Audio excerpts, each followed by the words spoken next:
I am Adarsh. Today I will explain Satyagraha led by Gandhiji in 1970 to 1980. The first Satyagraha movement was Champaran, led by Gandhiji in 1917. The Champaran Satyagraha was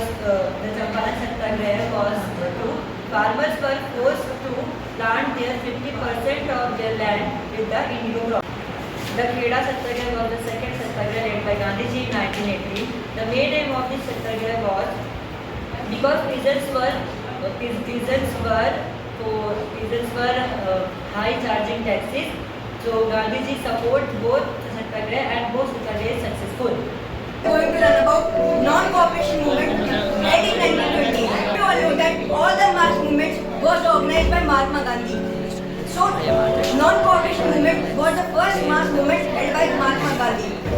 In 1909, Mahatma Gandhi wrote his first famous book, Hind Swaraj. In that book, he declared that the British Raj was in India because of the cooperation with Indians. If the Indians had not cooperated with the Britishers, the British Raj would collapse within a year. And India would Swaraj and India would free in the 18th century. But it didn't. Mahatma Gandhi held this movement in 1920. In this movement, he said all his followers to boycott all the products, all the foreign goods, all the civil services. And in this movement, he was not supported by Congress. Mahatma Gandhi was not supported by Congress because the Congress was to participate in the elections, and the Congress would not support Mahatma Gandhi because of that. Because this movement can get so long. And after 2 years at Chauri Chaura in Gorakhpur, this movement ended because of the violent demonstration of public attacked the police, and this movement was ended. Mahatma Gandhi was imprisoned because of this movement, and this movement ended. Thank you. Nationalism in India, 1920, Awadh and Andhra Pradesh.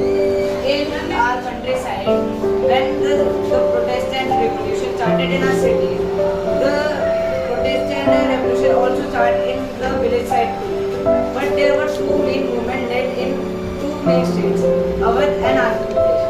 In Awadh, there was a peasant movement going on, in which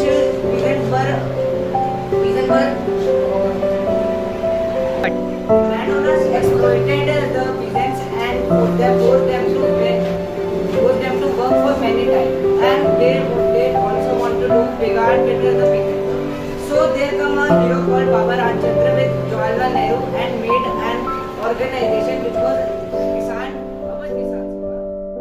In 1859, the Inland Empire Act was passed, according to which the plantation workers were not allowed to live in an appropriate confined space. So when they heard of the non-cooperation movement, they thought that the Gandhi Raj was coming and everyone should be given their own land and their own privileges.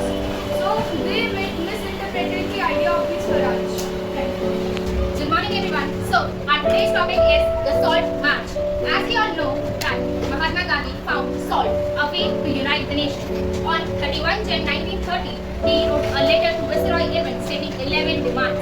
Some of them were of general interest, some of them were specific demands. But stirring of all, the demand was to abolish the salt tax. As you all know that salt is something that is used by rich and poor alike, and it is one of the most essential items in food.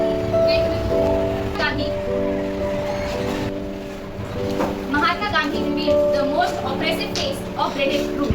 Mahatma Gandhi's letter was in a way an ultimatum. If the demands were not fulfilled by 11th of March, then the letter stated that the Congress would launch the civil disobedience campaign and Irwin unwilling to negotiate. So Mahatma Gandhi started his famous Salt March along with his 78 trusted volunteers, the march was about 240 miles from Sabarmati Ashram to the Gujarati coastal town of Dandi. The volunteers worked for 24 days, about 10 miles a day, and wherever Mahatma Gandhi stopped, there were thousands of people who came to hear about his meaning of Swaraj, and he told them his urge to peacefully defy the British. And on 6th April, he reached Dandi and ceremonially violated the law by manufacturing the salt by boiling the seawater. Thank you.